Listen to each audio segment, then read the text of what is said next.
повод вспомнить о том, каким образом на этом огромном пространстве, которое сегодня называется Российской Федерацией, из века в век, из разных этносов, из разных культур, из разных народов слагалась одна огромная, мощная, единая российская нация.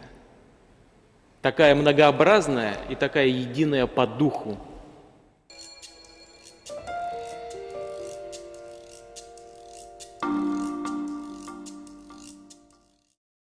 Владимир Владимирович Путин такое сравнение сделал, что много века стояли русские с вашей помощью, ваши ингуши Брестскую крепость отстояли с помощью русских. Это, вдумайтесь, что это значит, какое это сравнение.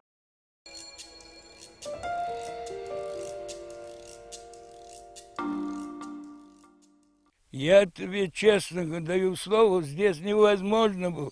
Тут лежали, как трава почти, столько людей лежали. А победили все равно наши солдаты.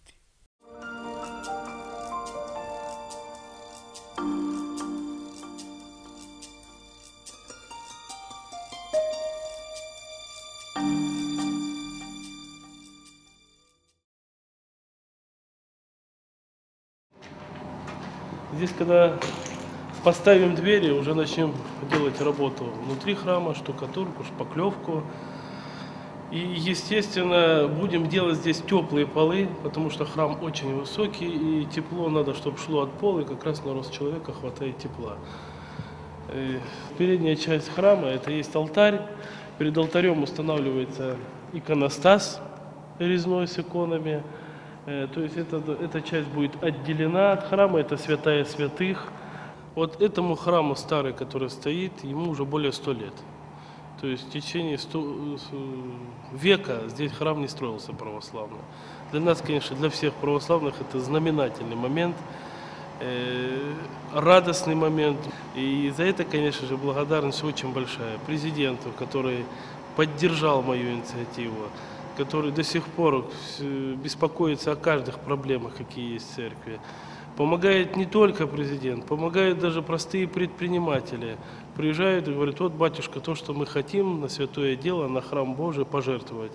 То есть вот этот храм, он строится совместными усилиями, прихожанами, местными жителями, предпринимателями, администрацией, президентом. То есть все силы задействованы.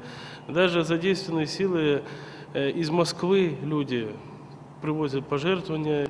Для нас, для всех, мне кажется, это пример всему Кавказу, как должны жить люди разных национальностей и разных вероисповеданий. Мы видим, что здание оно добротное, стены, как и издревле, очень широкие, в 3 кирпича. То есть стараемся строить так, чтобы это был как бы не просто храм, а еще и храм-памятник дружбы народов. Наверху мы вот можем видеть, здесь у нас клирос, люди будут петь, хор церковный.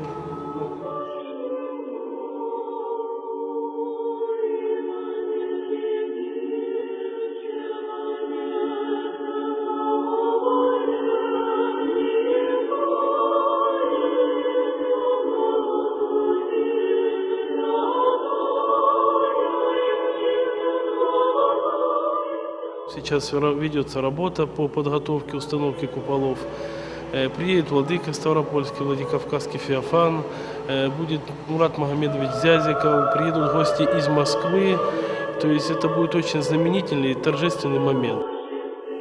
На чужих плечах эта власть, она кажется таким широким балахоном, таким вот удобным для какого-то маневра, А вот когда ты сам оказываешься это очень неудобный такой узкий фрак, и надо думать, насколько тот или иной твой жест, твое слово, твой поступок, твое высказывание,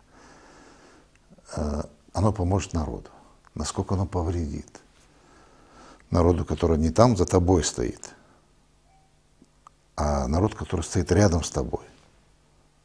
Потому что кто-то говорит: я там за народ отвечаю, я там сказал так. Нет. Надо думать о том, что, еще раз я хочу вернуться к тому, что сказал, что ты один из них. И ты должен прочувствовать то, что нужно.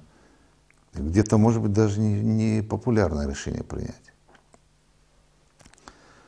Где-то, вот, может быть, даже сиюминутно, которое не принесет пользы. Наоборот, тебя могут за это ругать.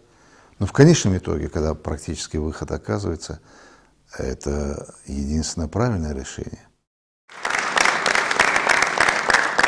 Чествование великого ингушского зятя Кайсына Кулиева, которому посмертно вручили орден Ингушетии, главный орден Ингушетии, Мурат Магомедович вот своим указом и вручил внуку Кайсына Кулиева, тоже Кайсыну Кулиеву, в Москве, в главном зале. Здесь вот Магазин улица, кстати. Здесь мои друзья, мои родственники, близкие. Здесь Арчаков Адам Магомед Баширович, мы с ним в 1984 году в советской армии служили вместе. Кого только нету, с кем учился, с кем дружил, с кем служил.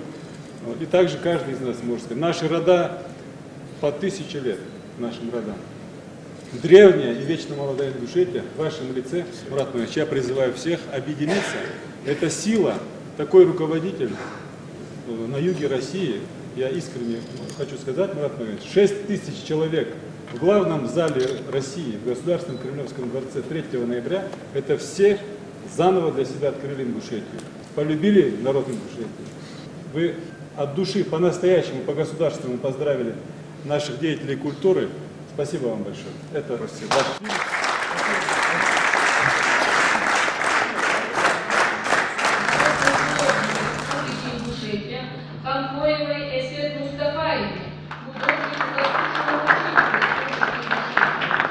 Я, честно говоря, испытал сегодня такие чувства. Мне было настолько гордо слышать, когда награждали сегодня наших врачей, работников культуры, искусства, журналистов, историков, учителей. И параллельно с ними не забыли. Назвали несколько имен людей, составляющих, в общем-то, гордость нашего народа, которых уже нет в живых. Там были среди них и революционеры, там были среди них и спортсмены, тот же Бердиулоев, которого сегодня посмертно, так сказать, наградили. Это, по сути дела, мы сегодня, может быть, если над этим задумаемся, мы сегодня проходим этап осознания себя. Себя как нации, себя как народа в рамках истории. Кто-то может там сказать, что вот как много награжденных, там чуть ли не группами целыми и так далее. Так это же не додали когда-то этим же людям награды. Что такое награда? Это не только медаль или орден, который ему вешают. Это признание его заслуг. И если власть признает эти заслуги за человеком, значит, она признает его своим гражданином, членом общества своего, как опора, на которой это государство зиждется. Сегодня среди награжденных был еще и мой товарищ, наш олимпийский чемпион Исраил Арсамаков. Он у нас один. И больше того, он вообще был первый среди войнахов олимпийский чемпион, по крайней мере, как мы начали в них участвовать. И вот сегодня власть официально признала его заслуги перед народом. Эту награду я, в общем-то, даже где-то так почувствовал, что она и моя. Его успехи, они мои.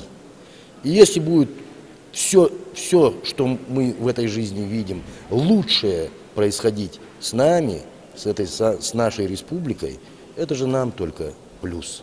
Мы должны жить красиво, мы должны жить умно, тем более, что мы можем так жить.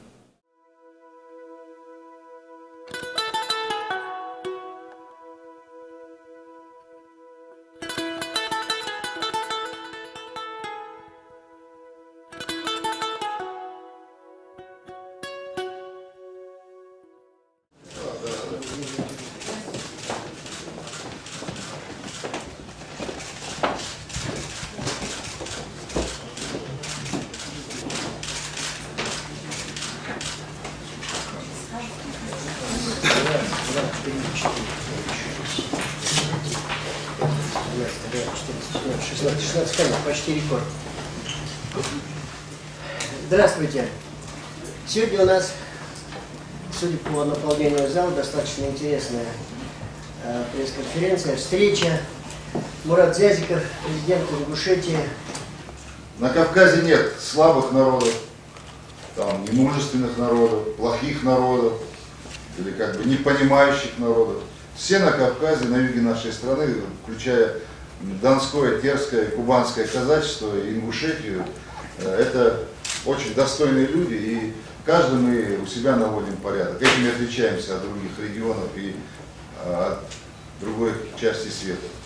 Никогда в жизни, абсолютно, ни одна сила меня не заставит неконституционно поступить. Я в то же время не согласен с тем, кто там говорит, что там надо любым образом проводить мероприятия. Я категорически противник проведения каких-то там мероприятий в масках, без опознавательных знаков, затемненных стеклах. Это те же террористы получаются. То есть мы являемся пособниками террористам, если мы проводим таким образом работу. Затемненные машины заезжают. В лучшем случае у него впереди номер, сзади номера нет. А я спрашиваю, а что он? Я его приглашал или народ приглашал. Что эти люди делают, заезжают, для чего в республику? Естественно, мы с них будем спрашивать. Естественно, мы их не пускаем. Естественно, это ответная реакция. В республике площадку Республики Ингушетия для эксперимента сделать никому не позволю. А то, что вы спрашиваете, это будет, к сожалению, продолжаться до тех пор, пока те деньги, на это, которые брошены, они не кончатся. Потом будет опять, потом будет какая-нибудь новая технология, потом опять к нам вернутся, и потом опять начнется информационный терроризм по отношению к республике. Что касается поддержки регионов, прежде всего регионов юга России, то должен сказать, что она осуществляется в масштабах, которые гораздо больше, чем поддержка других регионов Российской Федерации. Фактически почти все эти регионы относятся по основным параметрам к депрессивным регионам. Самая главная задача там создание собственной экономики и собственных рабочих мест. Это в значительной степени будет зависеть от самих субъектов Российской Федерации на юге России. Нужно таким образом организовывать производство и свою экономическую жизнь, чтобы становиться более и более самодостаточными. Разумеется, без поддержки федерального центра решить эту задачу быстро и эффективно не удастся. Поэтому у нас есть соответствующие программы, есть определенные договоренности на уровне правительства с президентом Зязиковым, к которому я отношусь с большим уважением. И мы все это будем осуществлять, все это будет продолжаться.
На этих архивных кинокадрах и старинных фотографиях запечатлены люди, которых мы привыкли называть цветом нации.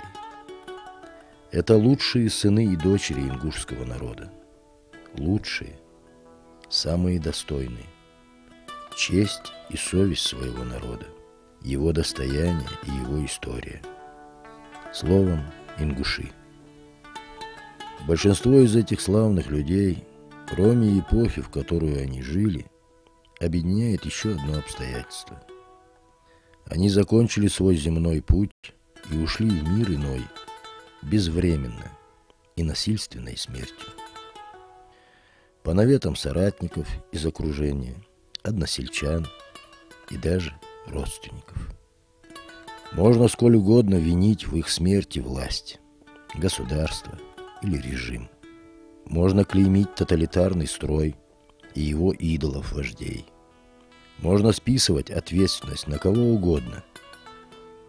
Но где тогда было то общество, которое называло себя народом? Единым народом? Учит ли нас чему-нибудь наша история? Учит, но только тех, кто желает учиться, желает не повторять ошибок прошлого, кто не продает родину свою и предков за грошовые блага.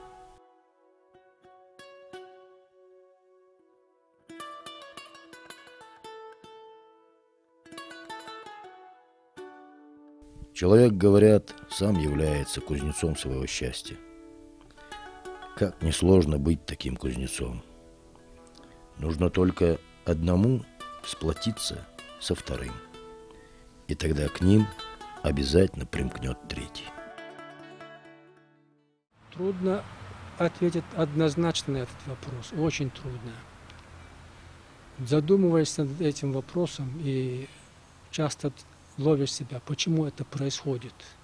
Почему вот того мужества, открытости, взаимной поддержки, помощи, что было, нету.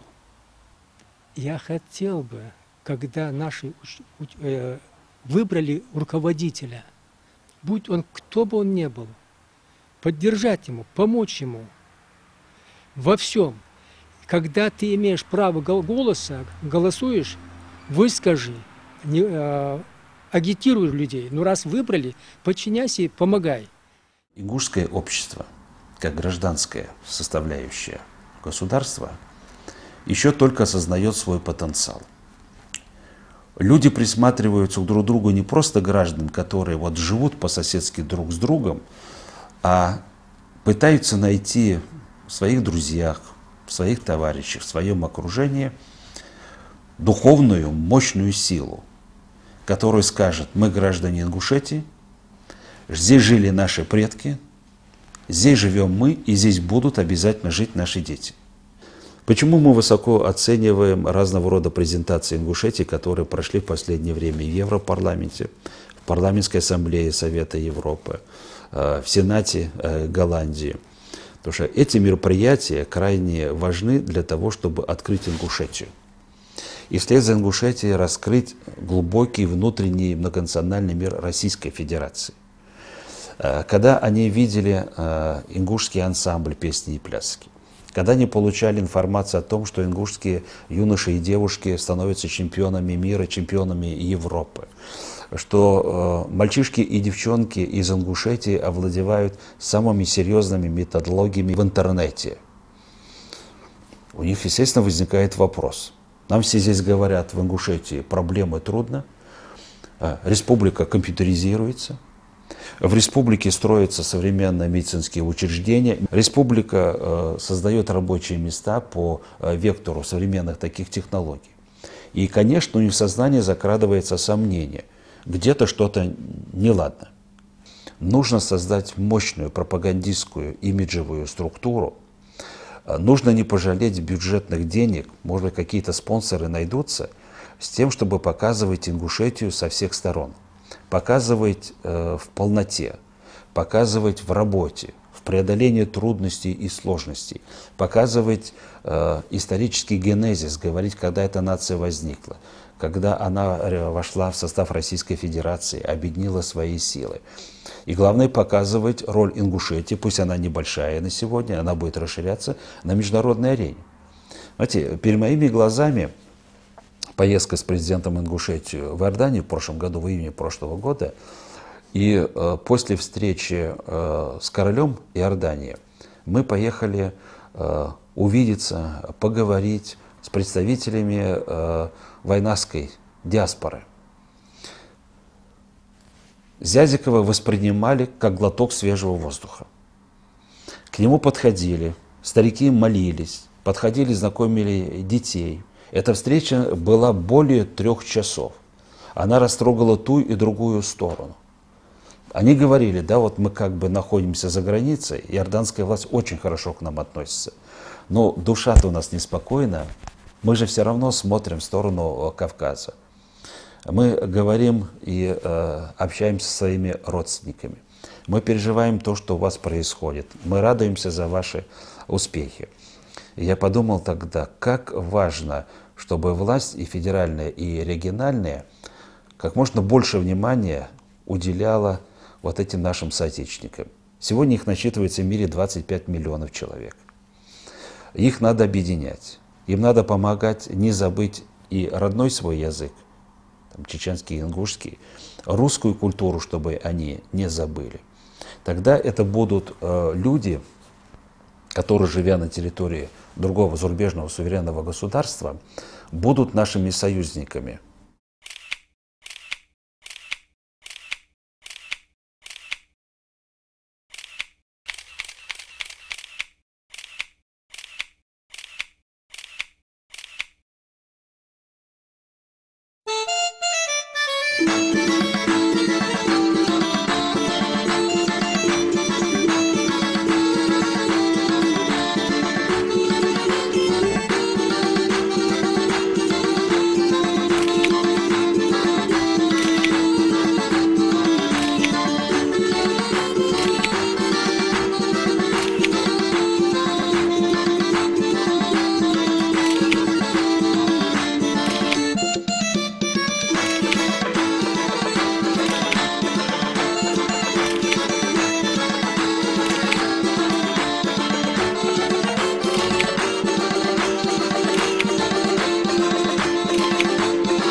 Тот самый сложный период, вы помните, когда совсем недавно, после распада Советского Союза, когда образовался вакуум, и когда вот это, к сожалению, мы констатируем, что даже попытка бесового племени была взять верх, разрушить наш межконфессиональный мир. Вот разрушить ту нашу историю, те наши традиции, когда мы всегда отличались, что у нас тысячелетняя история, что мы самая большая наша сила в многонациональности, многоконфессиональности. И вот это самое главное, не оружие, не ракеты, а именно вот это согласие. И в тот период я помню, что вы поддержали и закон о реабилитации репрессированных народов. Мы все, не дожидаясь, чтобы кто-то со стороны нас упрекал, мы все осудили тот и тоталитарный режим, и те гонения по отношению к людям, и к отдельным личностям, и к религии. Вы поддержали тот период, когда восстанавливалась ингушская государственность. Мы вам очень благодарны. Но я хотел бы тоже, в свою очередь, сердечно поблагодарить вас за то, что вы вносите для межнационального, межрелигиозного мира в своей республике.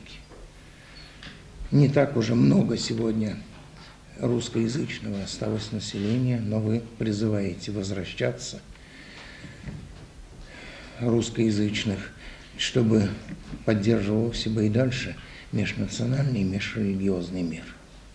По поручению многонационального народа Ингушетии указ за выдающийся вклад в восстановление исторической справедливости по реабилитации ингушского народа и развитие его государственности, обеспечение прав и свобод человека, укрепление мира и согласия между народами, наградить орденом за заслуги Алексия II, патриарха Московской и всей Руси, ну и президента Ингушетии. Это с огромной радостью было воспринято в Ингушетии, и я с огромной радостью хочу вот эту миссию исполнить по поручению народа. Вот сама награда. Уважаемый Марат Магомедович, я сердечно благодарю вас за ту честь, которую вы удостаиваете меня.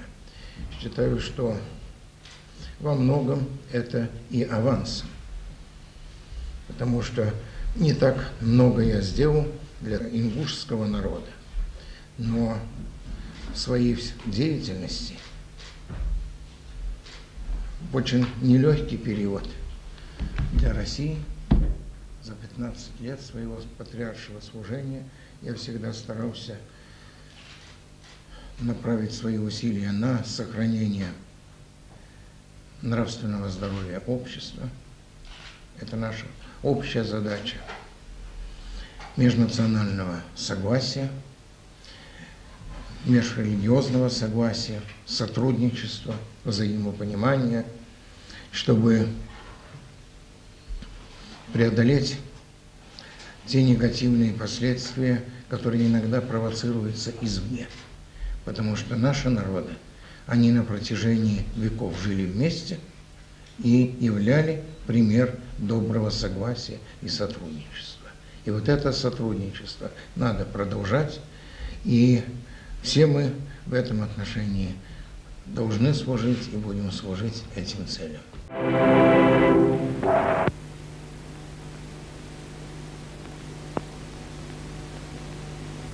В стране новый промысел Малгобек.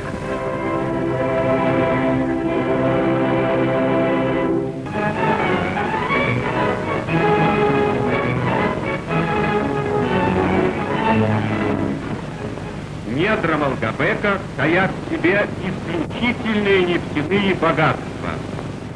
Мурат Магомедович, ваш город Малгобек, да, стал как бы кандидатом на почетное звание город воинской славы. Вот что это может значить для республики?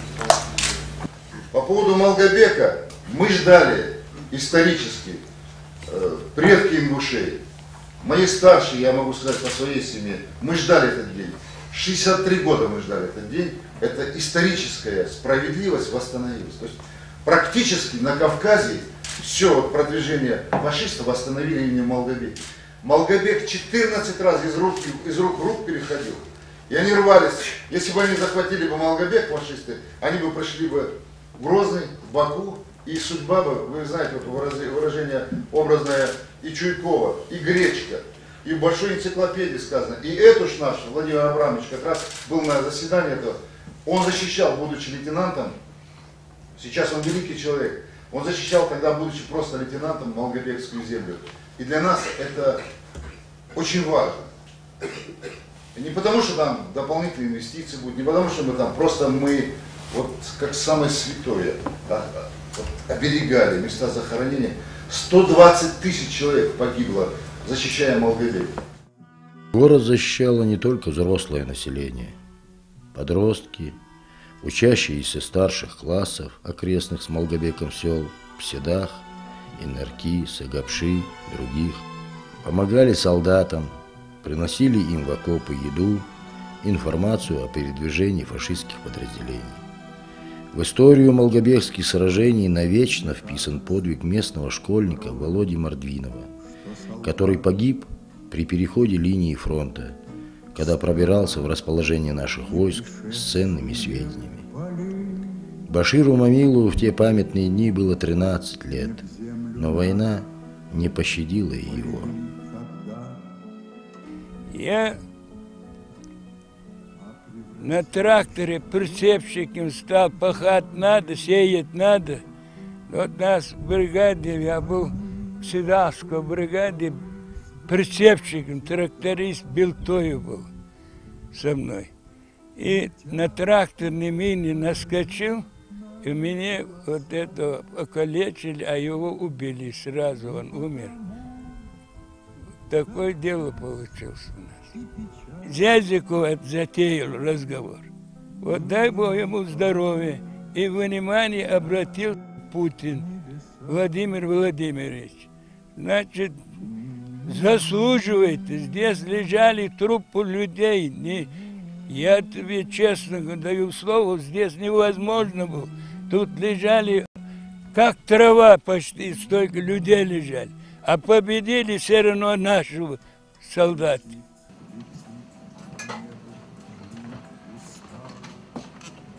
Шура, я пойду сейчас на радиостанцию. Поговорю. Щуку ловить? Да. А мне рыбки дашь? Так.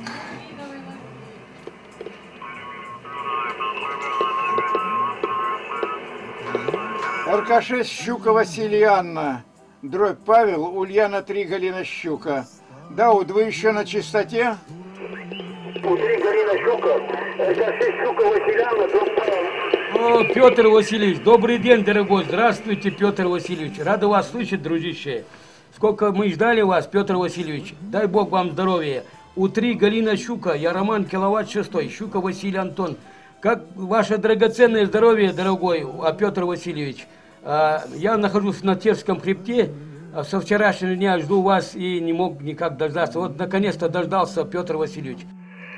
От имени своих друзей, товарищей, которые там бывали, я просто перед вами, как говорится, могу на колени стать и благодарить вас за такую память. Меня это очень растрогало. Вот такая память всегда я очень тяжело переживаю. И радуюсь, что есть еще люди, которые по славу, как говорится, нашей армии, вот я как бывший красноармеец,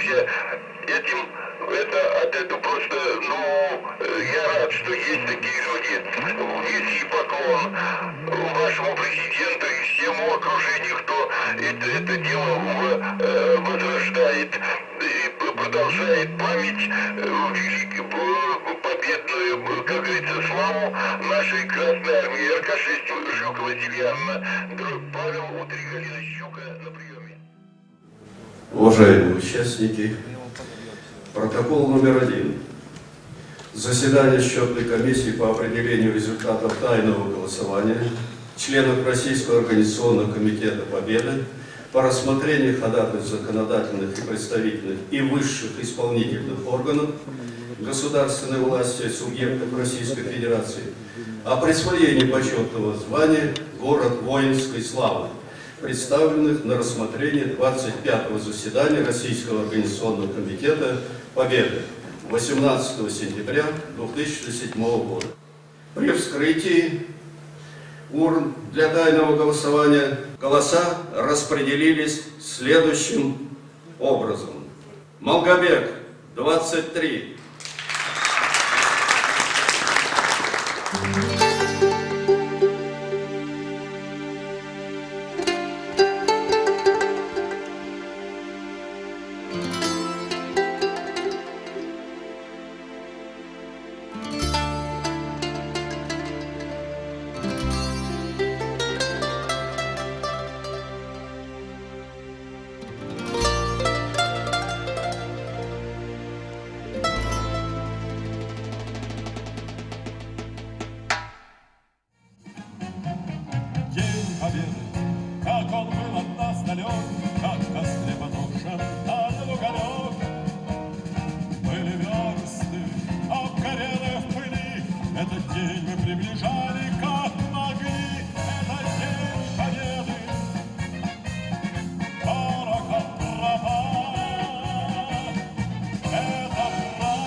Он никогда не старался показать, что именно это он сделал, без рисовки, что это именно он сделал, или там не он.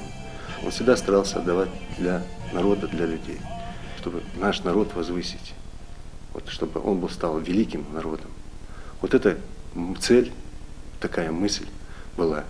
И поэтому он со своей стороны делал, я со своей стороны прославляю ингушей, как могу здесь тоже. И мы хотим вот этого добиться. Вот это у нас что-то есть общего. Помимо того, что у нас кровь общая и все остальное, но тем не менее у нас и помыслы.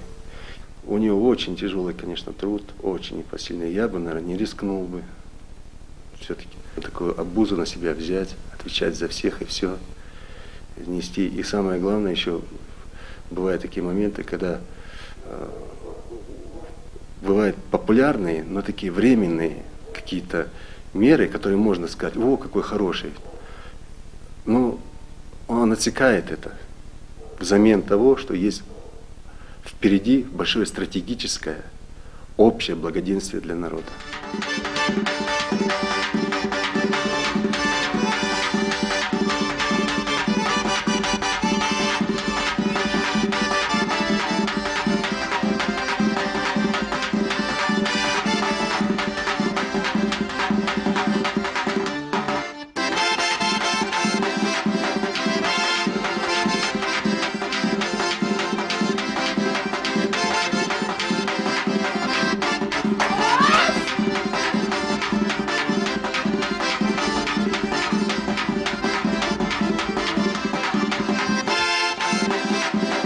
Мы танцуем одинаково и поем одинаково.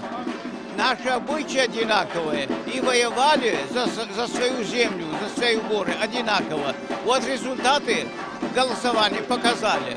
За наши города самое большое количество голосов отдали. Я рад за вас. Поздравляю вас. Теперь наши соседние города одинаково по статусу. Спасибо вам. Одним из первых городов воинской славы России стал город Малгобек.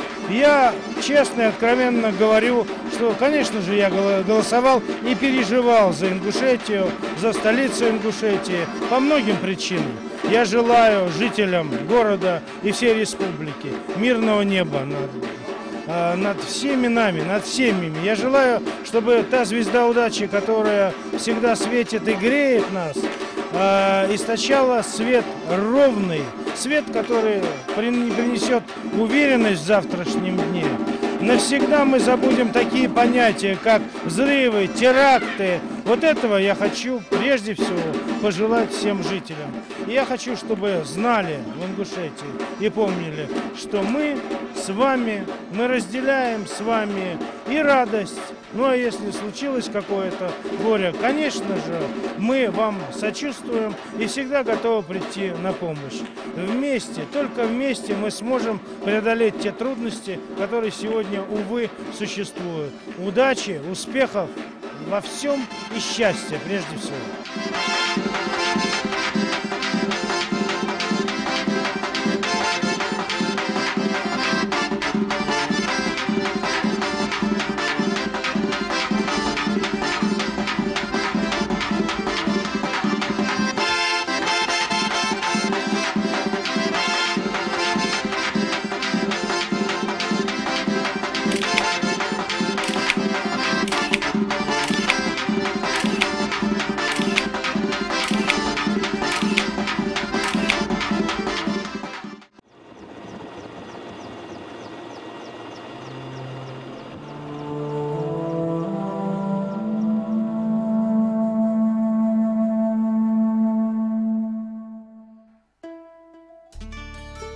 По-настоящему корни нашего народа, они здесь.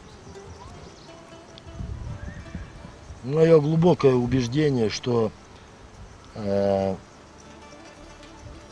культурная какая-то, в какой-то степени культурная деградация в народе всегда наступает с того периода, когда его лишают этих корней. Переселение в Турцию, в правоверную так называемую Турцию, куда переселяли представителей нашего народа, среди которых были еще исповедовавшие христианство в тот период, еще не принявшие ислам. А всякого рода иного экзекуции над народом устраиваемые. Переселение в 1944 году, так, выселение, что ли, в Казахстан, Киргизию и так далее, они не нанесли такого ущерба культуре народа, как переселение из этих гор, из этих мест в плоскость. А делалось это под разными предлогами, мы уж не будем сейчас это все приводить. Но устоявшийся какой-то уклад жизни таких тейпов с такими, которые умели жить, умели дружить, умели родниться, при переселении на плоскость их мешали. И заново приходилось утверждаться каждому над каждым. Вот там начался надлом. В психике, в культуре. И с моментом, когда человек перестает бывать в тех местах, где он вырос, где колыбель его народа. Как, в общем-то, и когда сын или дочь перестают посещать могилу своих родителей, отца или мать ли. В человеке происходит, в психике его, в культуре его происходит деградация. Я не хочу сказать, что сегодняшнее состояние ингушского народа плачевно. Но очень многие беды в нашей жизни существующие, они существуют потому, на мой взгляд, что вот от этих корней мы были оторваны. Мы были оторваны, но благо есть еще возможность возвращаться к этим корням, подышать этим воздухом, где-то насытиться этой атмосферой. Я не знаю, что там ждет, так сказать, меня ли, детей моих соотечественников. Но я очень хотел бы, чтобы мы никогда не наступил бы тот день, чтобы мы потеряли эту страну, вот эту страну гор. Есть великая нация, она называется горцы. Может быть, от того, что с детских лет дети знают три вещи. Самая красивая на свете женщина – это мама. Самый сильный мужчина – это папа. А видят они перед собой самое великое или величественное – это горы. И все три этих понятия дают изначальный толчок к тому, что мужчина рождается не малышом, не мальчиком, но мужчиной вообще. Я никогда не забуду, мне было немного лет. Я даже забыл, в каком этом городе это было. Я не помню, может быть, в Тбилиси, в Ереване, может, еще где-то. Мама обратила внимание, мне было лет 10. Мы шли по улице, и перед нами шла пожилая женщина. Группа молодых людей сидела на корточках и курила.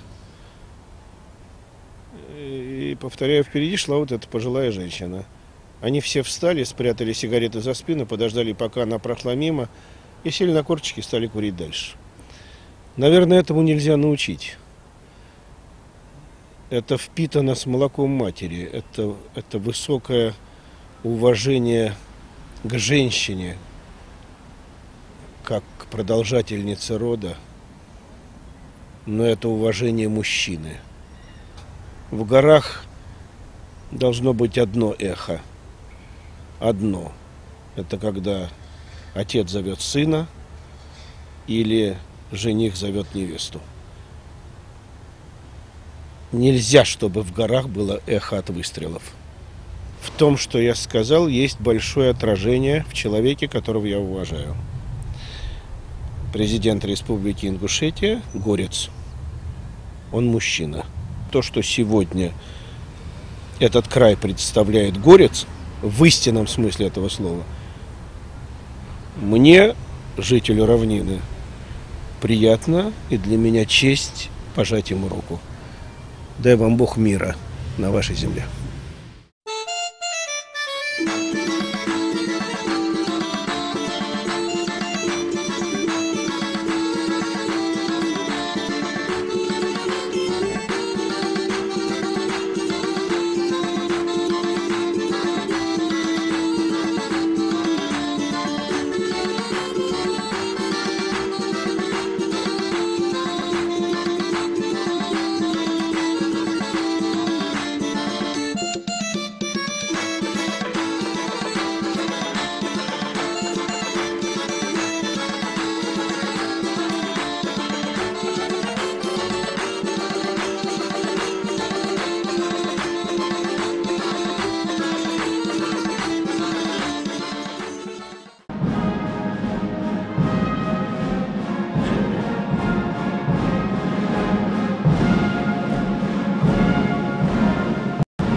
Вносятся грамоты о присвоении городам почетного звания «Город воинской славы».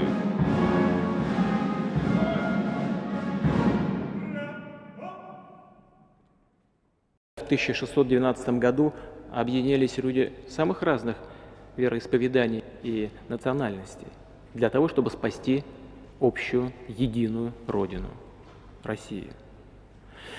И пришли сюда, в Москву, освободили вот эти вот помещения исторические, Кремль освободили. А в 1941, мы с вами знаем это точно из истории, люди с Кавказа защищали Брестскую крепость.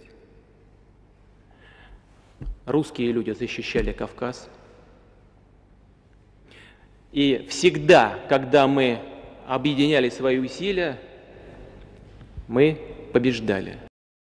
Грамота о присвоении городу Малгобеку почетного звания «Город воинской славы» вручается делегации Малгобека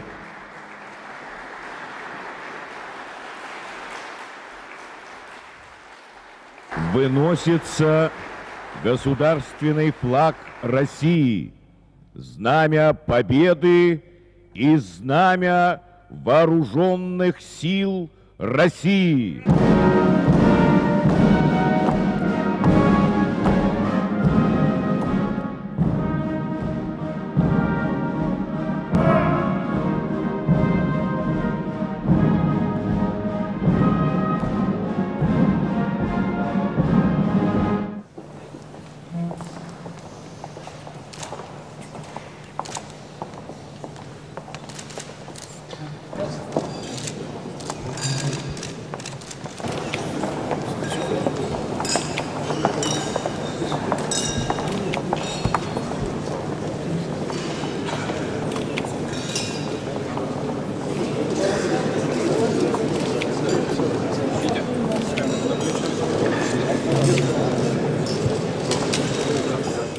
Что вы сейчас чувствуете, когда вот вы держали и говорили? Я чувствую гордость. Я чувствую гордость, что я при этом присутствую еще. Это очень важно, потому что вот эта амплитуда между Малгобеком и сегодняшним днем, она несколько десятилетий. Вы говорили о завершении какого-то круга. Вот могли бы два слова об этом сказать? Что означает для вас вот этот момент? Это означает то, что Малгобек и Ингушетия для меня – это близкая, родная страна. Мы выучили целый курс в театральном училище Щукина. И сейчас это театр.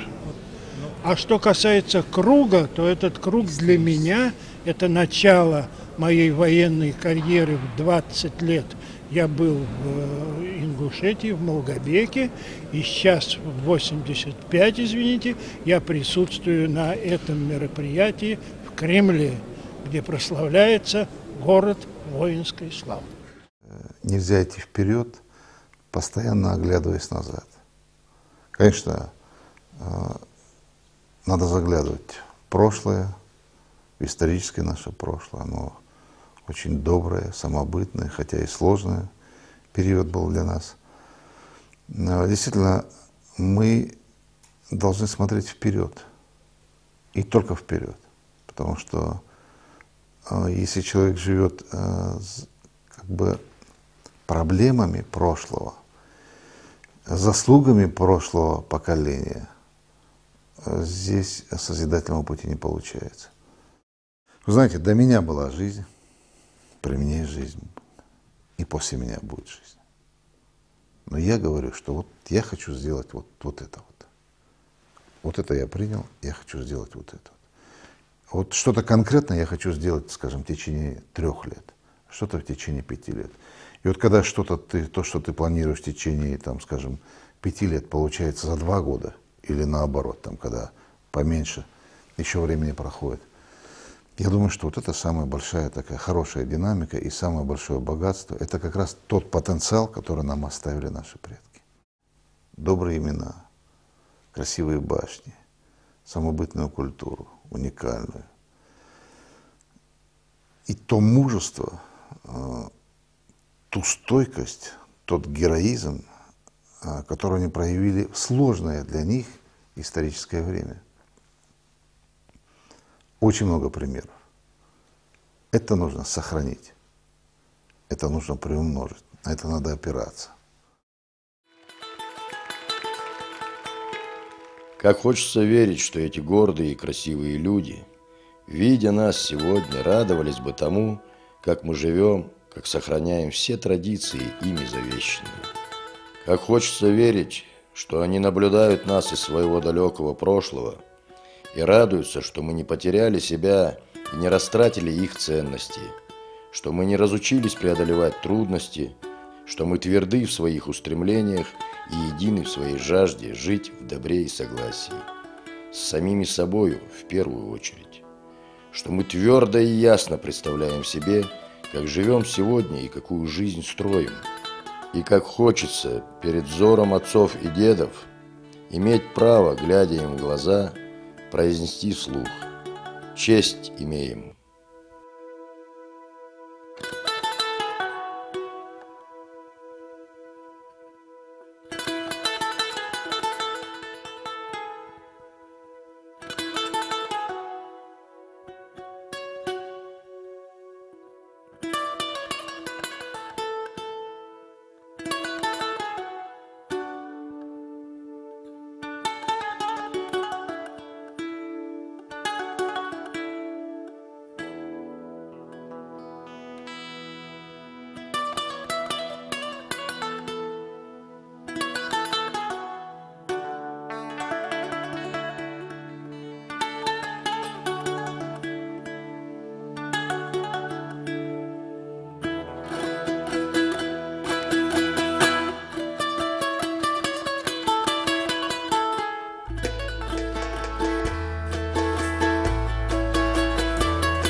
О Всевышний, прости нам грехи наши, прости грехи умершим и еще живущим. Дай нам сил выстоять и достойно пройти через все испытания, что Ты посылаешь нам. О Создатель, укрепи нас в желании и стремлении следовать Твоим наставлениям. Прости нас, детей своих.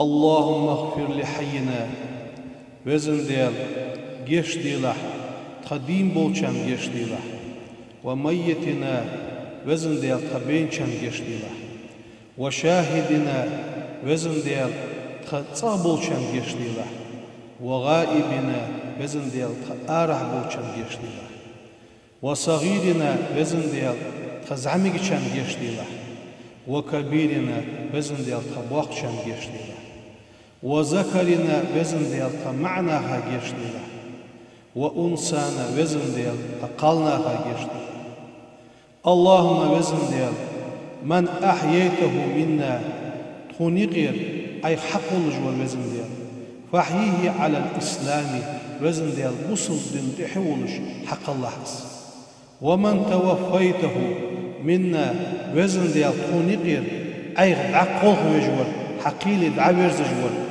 فتوفه على الإيمان وزن ديال إيمان تحولش بعقل بالله عز وجل اللهم اغفر لنا وزن ديال جيش ديال وارحمنا أخية بالله أنت مولانا خيال وقفة في الدنيا وفي الآخرة دنيا تحق قيمة دين تحق اللهم وزن ديال ألف بين قلوب المسلمين وزن ديال بوصل نير دقاش ديكي إربيزم قوت بيلح وزن ديال بوصل نخ شيل دوخ بيزر دالح اللهم وزن ديال يا محول الحال أدمي حالش كنتجول ديال حول أحوالنا تخحال خوصلع بزن ديال إلى أحسن الحال خزادوش ديكادوش حالة اللهم اكشف عنا من البلايا ما لا يكشف أحد غيرك وزن ديال تون بولش بوش بالينا سوغتونا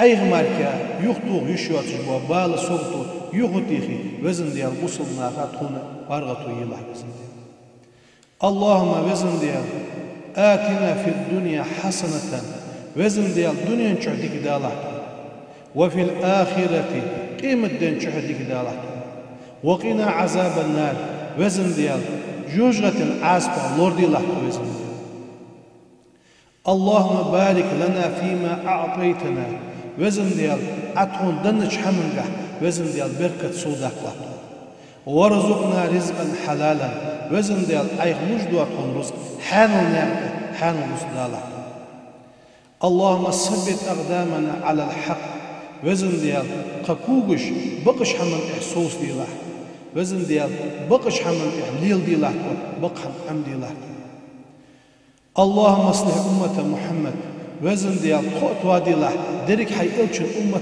وادي لح اللهم ارحم أمة محمد وزن ديال درك حي إلشن أمة أخية بي لح واجعلنا من أمة محمد وزن ديال تصيد الجوش محمد أمة تخدي الله وزن ديال والصلاة والسلام على خير خلق الله وعلى آله وأصحابه أجمعين ديال وزر سخبول جوا أخيتم ديال سلم واشل ديال إلشن إحفل ديال إلشن ديزلا ديال إلشن نوق وصوش إحفل